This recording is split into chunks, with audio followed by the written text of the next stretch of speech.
Hello everyone and welcome back to UGC NET mentor. I hope you all are doing well. Guys, video में आगे बढ़ने से पहले मैं आपको बता दूं कि मैं इस चैनल पे आपको यूजीसी नेट से रिलेटेड सारी अपडेट देता रहता हूं और साथ ही किसी कॉलेज में असिस्टेंट प्रोफेसर, असिस्टेंट रजिस्ट्रार या पीएचडी एडमिशन के फॉर्म निकलते हैं तो इस सभी से रिलेटेड अपडेट आपको यहाँ पे मिलते रहते हैं। सो गाइज, मेक श्योर आप इस चैनल को सब्सक्राइब कर लें, साथ ही बेल आइकन प्रेस कर लें ताकि आपको अपकमिंग डेज के नोटिफिकेशन मिलते रहें। गाइज, आज की वीडियो इंपॉर्टेंट रहने वाली है बिकॉज आज एक बहुत ही गुड न्यूज़ मैं आपके साथ शेयर करने वाला हूँ। जैसे कि आपको सभी को पता है कि जो हमारी न्यू एजुकेशन पॉलिसी है 2020 वाली, इसको बने हुए लगभग लगभग एक साल होने को आ गया है, बट इसका इम्प्लीमेंटेशन जो है कब होगा हमें नहीं पता था। बट यहाँ पर पब्लिक नोटिस जो है वो रिलीज किया गया है 18 नवंबर 2021 को।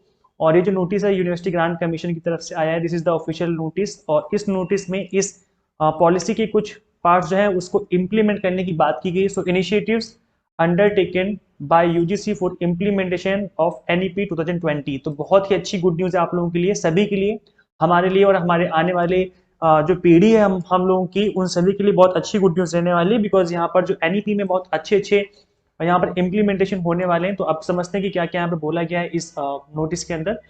सो गाइज, जैसे कि आप सभी को पता है कि 29 जुलाई 2020 में जो है हमारी एनईपी पॉलिसी जो है वो लॉन्च हुई थी।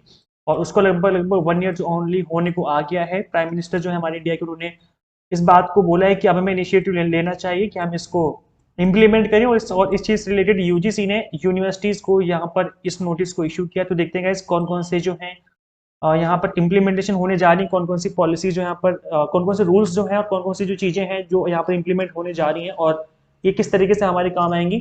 तो काफी अच्छी गुड न्यूज आप लोगों के लिए। देखो guys, first one is regulation on academic bank of credit to promote flexibility and facilitate student mobility. Mobility का मतलब होता है मूवमेंट एक जगह से दूसरी जगह पर। सपोज करो आप दिल्ली यूनिवर्सिटी में पढ़ते हो और आपको कोई काम पड़ गया, आपको जाना पड़ेगा साउथ इंडिया में रहने के लिए, तो अब आपको क्या करना पड़ेगा, डीयू की पढ़ाई छोड़नी पड़ेगी।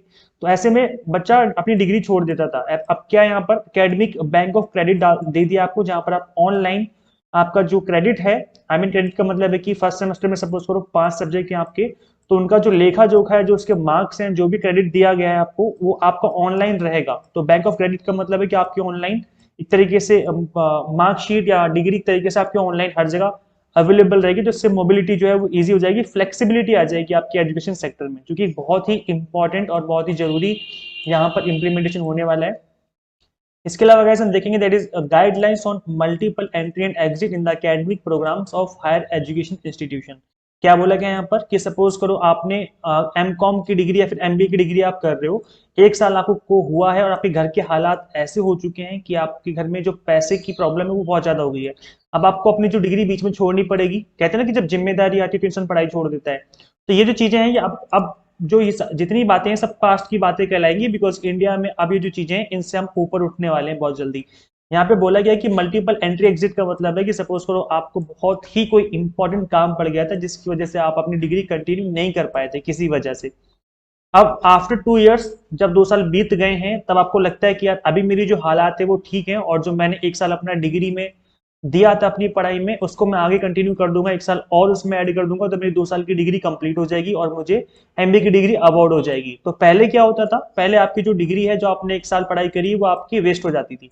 अब क्या है कि अब यहाँ पर मल्टीपल एंट्री एंड एग्जिट का जो फैसिलिटी है वो देने का यहाँ पर प्लान किया गया है। और यहाँ पर आप एक साल की पढ़ाई अभी कर लो, आपको कोई इंपॉर्टेंट काम है या आप किसी वजह से पढ़ाई नहीं कर पाए हो, तो ऐसे में आप नेक्स्ट 1 ईयर की जो स्टडी आप एक साल 2 साल बाद या जो भी आपको गिवन टाइम पीरियड रहेगा उस टाइम पीरियड के अंदर आपको कंप्लीट करनी होगी। अब आई थिंक इसमें ऐसा भी नहीं होगा कि अभी आपने पढ़ाई कर ली जब आप 21 साल के थे, एक साल पढ़ाई कर ली और जब आप 60 साल के हो जाओगे तब आ जाओ वापसी एक साल की पढ़ाई करने के लिए और आपको डिग्री मिल जाएगी। तो आई थिंक इतना भी गैप नहीं दिया जाएगा, बट कोई एक फिक्स गैप दिया जाएगा। अभी इसके बारे में कंप्लीट इंफॉर्मेशन आनी बाकी है, बट इन पॉइंट को इंप्लीमेंट करने की बात कर दी गई है और आई थिंक इसी सेशन से इंप्लीमेंट हो जाएगी बिकॉज सभी यूनिवर्सिटीज को ये जो लेटर है वो फॉरवर्ड किया गया है।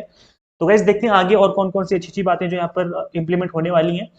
Next one is guidelines for apprenticeship and internship. Internship क्या होती है गाइस, जिस जो जब आप कोई डिग्री करते हो ना तो उसमें क्या होता है कि आपको 6 महीने का या एक साल का बीच बीच में आपको 2-2 महीने करके या 6-6 महीने करके यहाँ पर इंटर्नशिप भी लेनी होती है। खासतौर पे जो इंटर्नशिप होती है आपकी बीबीए, एमबीए, बीबीए और जो बैचलर ऑफ इंजीनियरिंग, इस तरीके के जो कोर्सेज होते हैं जो आपके टेक्निकल कोर्स हैं या फिर जो मैनेजमेंट से रिलेटेड कोर्स हैं, वहां पर जनरली आपको इंटर्नशिप देखने को मिलती है। तो इंटर्नशिप जो है ये इसको अब क्या किया गया है, डिग्री में डाल दिया गया है। अब आपको इंटर्नशिप करनी ही पड़ेगी ताकि आपको प्रैक्टिकल नॉलेज भी हो। अभी क्या था कि ओनली जो प्रोफेशनल डिग्री है, लाइक आपका एमबीए हो गया या फिर कोई प्रोफेशनल डिग्री है, उसमें ही आपका इंटर्नशिप होता था। बट अब आप कोई भी डिग्री प्रोग्राम करोगे तो वहां पर आपको इंटर्नशिप करनी पड़ेगी। तो गाइज ये एक बहुत इंपॉर्टेंट चीज है, बिकॉज आप सिर्फ बुक रट लेते हो, पेपर में करके आ जाते हो, लेकिन आपको प्रैक्टिकल नॉलेज नहीं है, रियल लाइफ की नॉलेज नहीं कि रियल लाइफ में किस तरीके से काम चल रहे हैं। तो ऐसे में इंटर्नशिप जो है बहुत अच्छा एक रोल प्ले करेगा आपकी एजुकेशन सेक्टर में, और इंटर्नशिप को लेकर के इंप्लीमेंटेशन करनी पड़ेगी इस साल से। इसके अलावा गाइस यहाँ पर जो next point that is amendment of institution deemed to be university regulation to facilitate vocational education to enhance employability. Vocational education का मतलब होता है कि ऐसे एजुकेशन जो कि आपको स्किल सिखाते हैं। स्किल्स जब आपके अंदर आ जाएंगी तो आप किसी जॉब के मोहताज नहीं रहोगे। आपकी जॉब लगेगी तो आप काम करोगे, अदरवाइज आप खुद का अपना काम भी स्टार्ट कर सकते हो। तो यहाँ पर वोकेशनल एजुकेशन के ऊपर फोकस करने के लिए बोला गया है, और देखना डेफिनेटली यहाँ पर एडवांटेज होगा इस चीज का अपकमिंग डेज में। Regulation on ODL and online education to be to expand access and increase GER।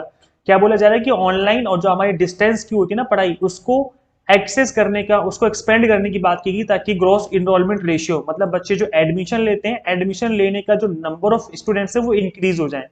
अभी बच्चे एडमिशन क्यों नहीं ले पाते हैं? क्योंकि उनको रेगुलर डिग्री नहीं कर पाते, मतलब टाइम नहीं होता इतना, जो भी प्रॉब्लम रहती है। तो ऐसे में वो ऑनलाइन पढ़ाई कर सकते हैं या फिर डिस्टेंस से पढ़ाई कर सकते हैं। तो ऐसे में अगर हम डिस्टेंस और ऑनलाइन की जो फैसिलिटी उनको बढ़ा दें, फीस कम कर दें, जो भी जिस भी तरीके से हम इनकी फैसिलिटी बढ़ा दें, तो डेफिनेटली क्रॉस एनरोलमेंट रेशियो भी बढ़ेगा। बच्चे जो स्टूडेंट्स हैं वो ज्यादा एडमिशन लेंगे, और हमारे इंडिया का जो जीईआर है, that is gross enrolment ratio, वो भी इंक्रीज हो जाएगा। इसके अलावा यहाँ पर एक स्वयं के लिए भी बोला गया है, regulation on credit framework for online courses, जो आप थ्रू स्वयं प्रोवाइड किए जाते हैं online courses, for recognition and integration of credits, increasing the credit limit from 20% to 40%। तो जो बच्चे स्वयं के थ्रू पढ़ाई करते हैं, ऑनलाइन कोर्सेज करते हैं, उनका रेशियो भी जो क्रेडिट लिमिट है उसकी 20 to 40% कर दी जाएगी।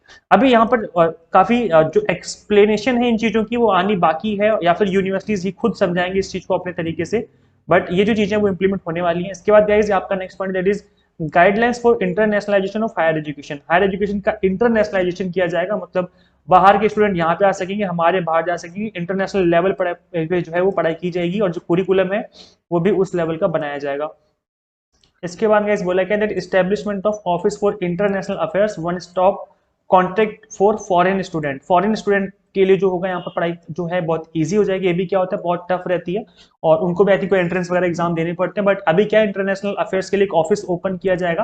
गाइज ये आपके एग्जाम के पर्पज से भी इंपॉर्टेंट है। अगर आप यूजीसी की पढ़ाई कर रहे हो ना, लाइक यूजीसी नेट की प्रिपरेशन कर रहे हो, फिर सीटेट या कोई इस तरीके से जो जो टीचिंग से रिलेटेड आपके एग्जाम होते हैं उनकी प्रिपरेशन कर रहे हो, तो वहां पे भी पॉइंट आपसे पूछे जा सकते हैं कि बताओ फॉरेन स्टूडेंट के लिए इंडिया में कौन सा ऑफिस खोला गया है। So that is office for international affairs, इस तरीके से ऑफिस होगा जो कि वन स्टॉप कॉन्टेक्ट रहेगा फॉरेन स्टूडेंट के लिए। तो काफी इंपॉर्टेंट पॉइंट है ये, आप याद रखना गाइस इसको। इसके अलावा यहाँ पर alumni connect at university level to engage with alumni of foreign origins and Indians living abroad. तो यहाँ पर जो एलुमनाई का कनेक्शन है वो आपस में इंप्रूव होगा। एलुमनाई क्या होते हैं, जो लाइक अगर आपने कोई बीबीए या फिर कोई डिग्री करी है किसी कॉलेज से, तो आप उस कॉलेज के एलुमनाई कहलाते हैं, मतलब आपने वहां से पढ़ाई करी है। तो इनका जो कनेक्शन है ओल्ड स्टूडेंट्स का नए स्टूडेंट्स के साथ वो बढ़ाया जाएगा, ताकि बच्चे आपस में कनेक्शन बना के रखें। और गैस यहाँ पर बात की गई कि हमें इंप्रूवमेंट करनी है एक्सेसिबिलिटी में, इक्विटी में, क्वालिटी में, अफोर्डेबिलिटी में, अकाउंटेबिलिटी में। जो हमारा एजुकेशन सिस्टम है उसको हमें और स्ट्रॉन्ग करना है। तो ये कुछ पॉइंट्स हैं, और ये पॉइंट बहुत जल्दी ही इंप्लीमेंट होने वाले हैं। अच्छा एक चीज गाइस मैं ये बता दूं आपको, दैट इज कि ये कितना भी इंप्लीमेंट करने की कोशिश करें, लेकिन आप देख रहे हो ना कि हमारे साथ अभी क्या हो रहा है, यूजीसी नेट एग्जाम में कितने बच्चे परेशान हैं। यहाँ पर कंप्यूटर तक सही से वर्क नहीं कर रहे हैं। मैंने इसके ऊपर एक वीडियो लेक्चर भी बनाया था, आई थिंक आप लोगों ने अभी तक नहीं देखा होगा, तो एक बार मैं आपको रिकमेंड करूंगा तो कि इसको देख लेना। यहाँ पे बनाया था कि यूजीसी नेट स्टूडेंट के साथ धोखा हो रहा है। आप लोग इतनी मेहनत से पढ़ाई करते हैं, बट फिर भी जब आप एग्जाम सेंटर पे जाते हैं तो आपके कंप्यूटर काम नहीं करते सही से, जो सिस्टम आप पे रखे हुए हैं। तो कितने बड़े बड़े लेवल की जो है प्रॉब्लम है, तो इन चीजों पे भी फोकस करने की जरूरत है। ऑब्वियस सी बात है कि हमारी न्यू एजुकेशन पॉलिसी इंप्लीमेंट होगी तो काफी फायदे होंगे, बट इन चीजों में बहुत ज्यादा ध्यान देने की जरूरत है कि जो हमारा इंफ्रास्ट्रक्चर है उसको भी स्ट्रॉन्ग किया जाए। गाइज आपके क्या व्यूज हैं, क्या आप कहना चाहते हो, गाइज कमेंट करके जरूर बताना। इस वीडियो में इतना ही, मिलते हैं नेक्स्ट वीडियो में। Till then keep watching UGC NET mentor. Thank you so much.